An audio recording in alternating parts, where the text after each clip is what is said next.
Assalamu alaikum. Welcome to a new tutorial. In today's lecture we're going to discuss something new, that is about the revolutions, which actually and really have a big role in 3D. So now I'm giving an example to you people. If you take a circle, okay, for example C for circle, and I'm going to extrude it up to a certain level, 3 let's suppose, and suppose I'm going to extrude it up to a certain height, and now look at this.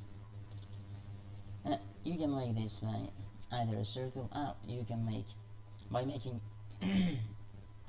half of the rectangle and then revolving that rectangle through a certain axis. So now let me see how can we do that. You can do by either way. Either you can do it by circle, either you can do by this way. No, I'm going, for example, wait, I'm taking, but remember that in this case you have to give from this region to this point, have to give the radius circle then.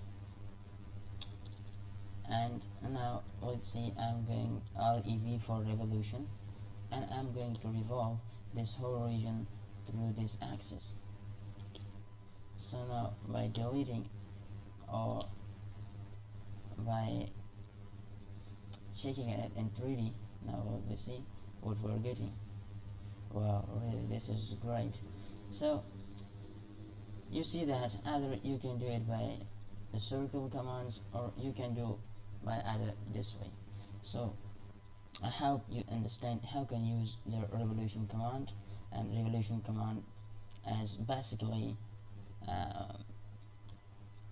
really very important command. Okay, so I hope you understand. Thanks for watching. Wish you all the best.